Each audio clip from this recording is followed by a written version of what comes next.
Ay naku, pinalo. Dito nga sa kahabaan ng Las Piñas, Talaba Diversion Road, may naabutan tayong grupo ng mga kalalakihan na akala ko nga ay simpleng pagtatalo lamang. Nabigla na lang ako nang hinampas niya ang isa ng 2x2 na kahoy at nabali nga ito. Ang dahilan ng pagtatalo, panoorin nyo. Ay naku, pinalo. Dito banda na pagdesisyonan ko na huminto na lang muna para alamin ang kondisyon at kausapin yung napalo. Mapapansin nyo sa ating video na umalis nga yung napalo kung saan sila nagpang-abot.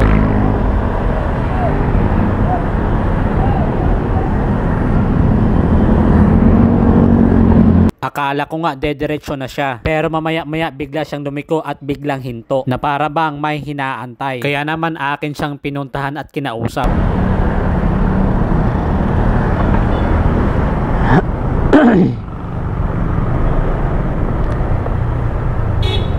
Pinalo ka, boss? Pinalo ka? Matapos ko nga siyang tanungin, hindi nga ito nagsasalita at parang napakalalim ang iniisip. Gusto mo ng kopya ng video? Gusto mo ng kopya ng video? Matapos ko nga siya matanong kung gusto niya ng kopya, pero ang sagot ayaw niya. Nasa tabi niya nga ang kahoy na pinalo sa kanya. Ang laki ng pinalo sa'yo. Okay ka lang, sir? Okay ka lang? Ha?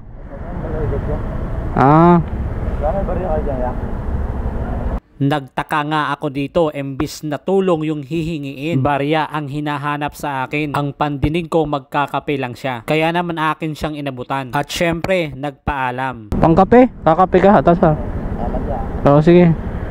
Matapos ko nga siyang maabutan, sabay biglang yuko at nakatingin sa unahan. At na-realize ko may kakaiba sa tao na to. Ingat ka, boss. Sige.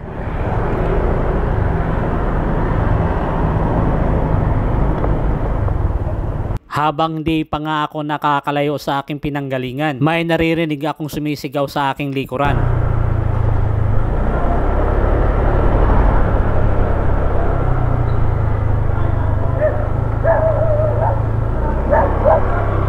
Hinahabol siya ng isang tao na may dala-dalang napakalaking pamalo. Ito rin pala yung unang pumalo sa kanya.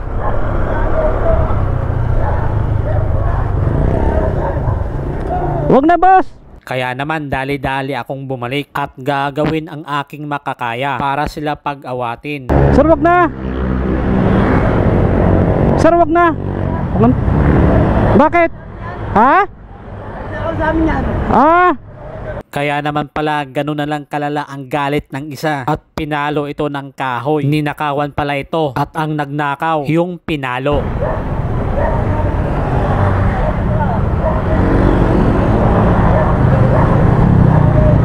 Anong ninakaw? Sa laki ng kahoy ng kanyang dala-dala. Kung sakaling tumama ulit ito sa isa, posibleng may mangyaring masama sa kanya.